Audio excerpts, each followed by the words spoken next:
അധ്യക്ഷനായ ശേഷമുള്ള ആദ്യ അഭിമുഖത്തിൽ അബദ്ധം വിളമ്പി സണ്ണി ജോസഫ്. ആദ്യ അഭിമുഖം പാളിയതിന്റെ ജാള്യതയിലാണ് സണ്ണി ജോസഫും കോൺഗ്രസും.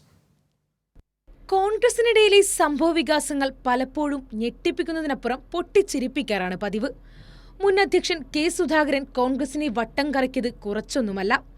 മൈക്കിനു വേണ്ടി പിടിവലി നടത്തിയ നേതാക്കന്മാരും വേദിയിൽ കയറിപ്പറ്റാൻ മത്സരം കാട്ടിയ നേതാക്കന്മാരും എന്തിന് ദേശീയഗാനം വരെ തെറ്റിപ്പാടിയ നേതാക്കന്മാരും കോൺഗ്രസിന്റെ മുൻനിരയിലുണ്ട്.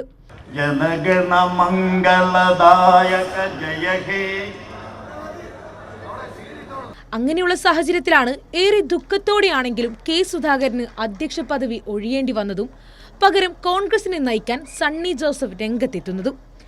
സണ്ണി ജോസഫും പിന്തുടരുന്നത് കെ സുധാകരന്റെ വിടുവായുത്തരങ്ങൾ തന്നെ. ശാഖയ്ക്ക് കാവൽ നിന്ന മുതൽ കൊലപാതകികളായ യൂത്ത് കോൺഗ്രസ് പ്രവർത്തകരെ മക്കളെന്ന് വിളിക്കാനും മുതിർന്ന സുധാകരൻ കോൺഗ്രസിന് വലിയ തലവേദന തന്നെയായിരുന്നു സൃഷ്ടിച്ചത്. ഇപ്പോഴിതാ സുധാകരന്റെ പാത പിന്തുടർന്ന് പദവിയിലെത്തിയ സണ്ണി ജോസഫ് പണി തുടങ്ങി. അധ്യക്ഷനായി ആദ്യമായി പത്രത്തിന് നൽകിയ അഭിമുഖം തന്നെ പാളി. പറഞ്ഞത് മറ്റൊന്നുമല്ല, പിണറായി സർക്കാർ അധികാരത്തിലെത്തിയ ശേഷം നടന്ന ഉപതെരഞ്ഞെടുപ്പുകളിലെല്ലാം UDF ആണ് ജയിച്ചതത്രേ. ഈ മണ്ടത്തരം അതേപോലെ പത്രത്തിൽ അച്ചടിച്ച് വരികയും ചെയ്തു എന്നത് വേറെ കാര്യം. കോൺഗ്രസും പുതിയ അധ്യക്ഷനും മറന്ന കാര്യം ഒന്ന് ഓർമ്മിപ്പിക്കാം. വട്ടിയൂർക്കാവും കോന്നിയും പാലായും ചേലക്കരയുമൊക്കെ സൗകര്യപൂർവ്വം മറന്നതാണോ അതോ അറിയാത്തതാണോ? ആവേശകരമായ പോരാട്ടത്തിൽ കോൺഗ്രസിന്റെ ശക്തി കേന്ദ്രമായ വട്ടിയൂർക്കാവിൽ തിരുവനന്തപുരത്തിന്റെ സ്വന്തം മേയർ VK പ്രശാന്ത് ജയിച്ചു കയറി. അടൂർ പ്രകാശ് എന്ന അതികായനെ കോന്നിയിൽ മലർത്തിയടിച്ചത് പത്തനംതിട്ടയിലെ DYFI നേതാവ് KU ജനീഷ് കുമാർ.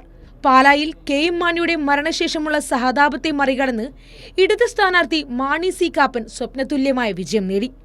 ഏറ്റവും ഒടുവിൽ 2024 ചേലക്കര ഉപതെരഞ്ഞെടുപ്പിലും LDF വിജയം നേടി. രമ്യ ഹരിദാസിനെ വീഴ്ത്തി UR പ്രദീപ് നിയമസഭയിലേക്കുമെത്തി. ഇക്കാലയളവിൽ UDF ജയിച്ചതാകട്ടെ അവരുടെ ഉറച്ച മണ്ഡലമായ പുതുപ്പള്ളിയും തൃക്കാക്കരയും പാലക്കാടും മാത്രം. അതും ഉമ്മൻചാണ്ടി, PT തോമസ് എന്നിവരുടെ മരണശേഷം നടന്ന സഹതാപ ഉപതെരഞ്ഞെടുപ്പും. പാലക്കാട് വർഗീയ കക്ഷികളുടെ പിന്തുണയോടെയാണ് UDF ജയമെന്ന് പിന്നീട് വ്യക്തമാവുകയും ചെയ്തു. എന്നാൽ LDF ജയിച്ചതോ UDFന്റെ ശക്തി കേന്ദ്രങ്ങളും. ശരിക്കും രാഷ്ട്രീയ പോരാട്ടം നടത്തി UDF കൈവശം വെച്ചിരുന്ന മണ്ഡലങ്ങൾ പിടിച്ചടക്കുകയാണ് LDF ചെയ്തത്. ഇക്കാര്യം മറച്ചുവെച്ചുകൊണ്ടാണ് പുതിയ KPCC അധ്യക്ഷന്റെ തള്ള്.